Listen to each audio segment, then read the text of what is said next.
15 tahun ditinggalkan energi manusia yang berderak di setiap lantainya. Jejak-jejak metafisik berderap di Menara Saidah.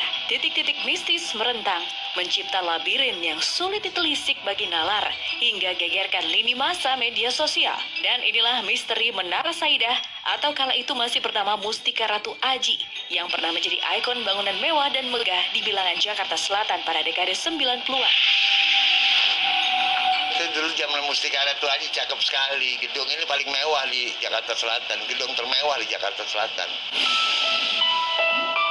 Menara Saidah menjulang kokoh menantang Jakarta yang hiruk pikuk. Bangunan 28 lantai dengan patung serta ditopang tiang-tiang kokoh bergaya Romawi mengalirkan misteri tak terbaca logika.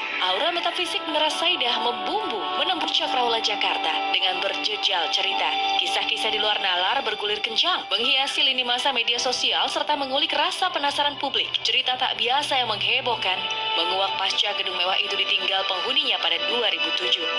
Tapi, benarkah Menara Saidah yang kini terbengkalai telah menyebar aura mistis sejak masih aktif digunakan? Inilah pengakuan Ustadz Reza Zulkifli T yang pernah berkantor di menara yang dimiliki keluarga suami Inneke Koesherawati. Ini terkenal angker dan horor itu jauh sebelum kosong gitu. Jadi kalau ada yang lembur, ada yang pulang tengah malam tuh ada suara-suara aneh.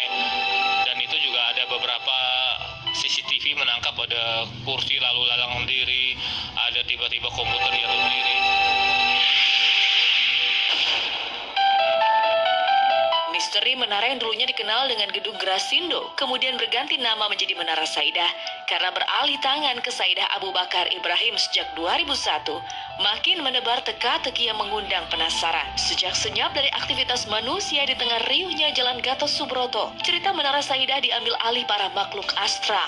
Berderet kejadian tak biasa dikisahkan mereka yang pernah menguji nyali, hingga kisah ojek online menerima pesanan dari Menara Saidah yang terbengkalai. Masuk di Menara Saidah.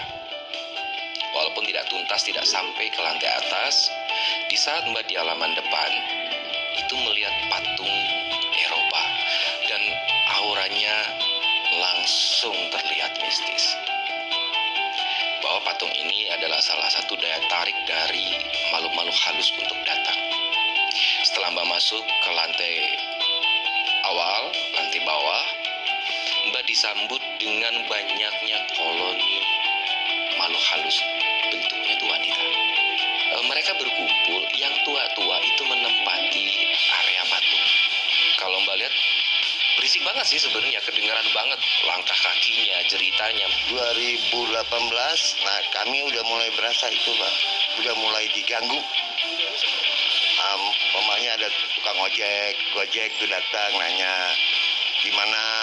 Saya bilang nggak ada yang mesen aplikasinya di lobi udah nggak ada, saya bilang. Ya banyak yang kesurupan kalau datang ke situ, terus nggak bisa disembuhkan, pulang. Ada lagi begitu keluar pada kesurupan di sini.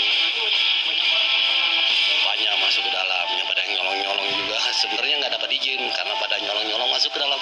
Dan pada saat kalau Ratu lihat juga sebetulnya ada hawa-hawa merinding sih, karena kan gedungnya nggak terawat, udah bulukan ya, bahkan nggak layak pakai.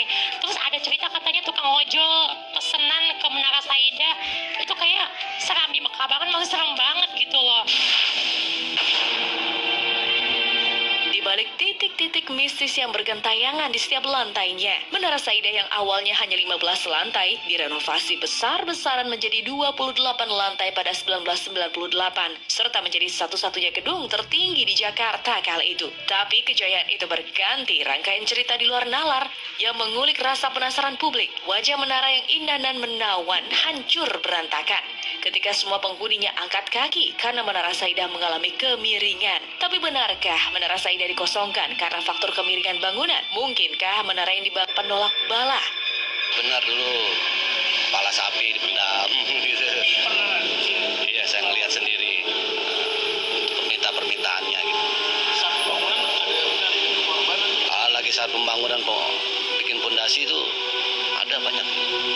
Kurang lebih ada 4 orang 5 orang itu ada. Saat Mati, ya teruruk segala macam. Terus kalau gitu udah jadi gedungnya, sudah finishingnya banyak lagi. Di balik kejadian metafisis serta energi mistik yang menyelimuti Menara Saidah, Setidaknya inilah secuil harapan dari warga sekitar yang masih menaruh harap agar menara yang pernah berjaya di masanya kembali berdetak. Karena saat menara Saida kembali berdenyut, ketika riuh rendah aktivitas orang-orang di setiap lantai gedung, roda ekonomi warga Kelurahan Cikoko, Pancoran, Jakarta Selatan. Saya mengharapkan gedung ini segera dilakukan renovasi dan diaktifkan kembali.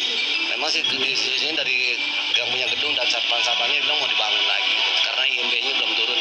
Konstruksinya masih cukup bagus itu. Jadi kalau memang direnov ulang itu kan, ini juga pernah renov juga dari lantai 15 ke lantai 28 pernah renov, makan biaya puluhan miliar juga. Ini direnov ulang aja, kita sering-sering tiap minimal malam Jumat kita yasinan, kita baca Al-Falaq, An-Nas, kita baca ayat kursi. Insya Allah mereka pada keluar semua udah. Jadi lebih baik difungsikan kembali gitu.